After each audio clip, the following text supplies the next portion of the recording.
वासियों, आपके सामने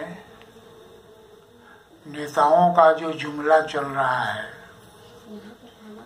उसके संबंध में मैं आपको स्पष्ट कर देना चाहता हूँ कि ये लोग देश को हमेशा भ्रमित कर रहे हैं, धोखे में रख रहे हैं। अन्ना जी ने जो मांग भारत सरकार से रखी उसमें प्रथम मांग लोकपाल की नियुक्ति है, जिसके संबंध में माननीय उच्चतम न्यायालय ने भी भारत सरकार को फटकार लगाई, लेकिन उसका प्रभाव इनके ऊपर नहीं पड़ा। लोकपाल की नियुक्ति नहीं किए जाने का स्पष्ट संकेत यह है कि ये लोग कहीं न कहीं घपलाबाजी कर रहे हैं, कहीं न कहीं भ्रष्टाचार में लिप्त हैं, इसलिए ये लोग लोकपाल की नियुक्ति करना नहीं चाहते हैं। इसके अलावे किसानों के लिए स्वामीनाथन आयोग का जो सिफारिश है उस पर भी ये लोग जल्द अमल करना नहीं चाहते हैं। नोटा के बटन को सशक्त बनाने की बात है, उसे भी कमजोर करने के चक्कर में है ताकि नोटा बेकार रहे और ये अपनी मनमानी करते रहें।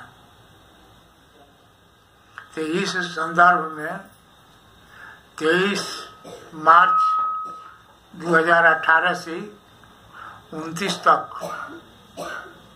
आदरणीय अन्ना जी का जो अनशन चला, 29 तारीख को इन लोगों ने वादा किया कि हम आपकी मांग पर पूर्ण विचार करेंगे। उसका पत्र भी दिया गया, लेकिन सकारात्मक प्रतिक्रिया नहीं हुई। हम कहाँ कुछ किए? तो ऐसी परिस्थिति में उनसे वादा किया गया कि हम सभी मांगों पर विचार कर रहे हैं,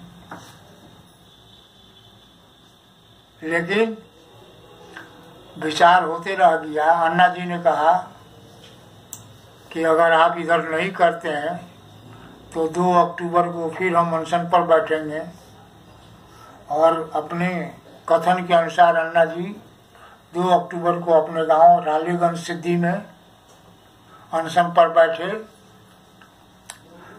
देश को जगाने की कोशिश हो रही थी, देश सड़क पर उतरने की तैयारी में था, और इन लोगों ने फिर वही आकर के एक तरह से अन्ना जी को चकमा दिया है। अन्ना जी से इन लोगों ने कहा है कि 4 महीना का समय हमको दीजिए।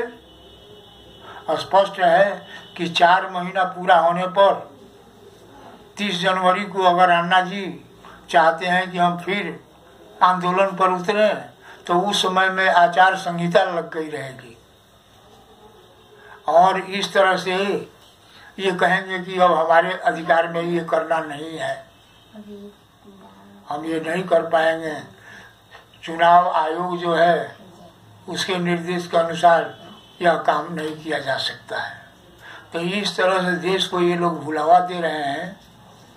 हम देश के लोगों से यह अनुरोध करते हैं कि आप अपने पत्रों द्वारा भारत सरकार को जगाइए, भारत सरकार से पूछिए, और भारत सरकार नहीं कर रही है तो सूचना के अधिकार के तहत भी अपने पत्र के आलोक में सूचना मांगिए। यही उपाय है। ये लोग जो कर रहे हैं देश के हित में अच्छा नहीं है। ये दलगत राजनीति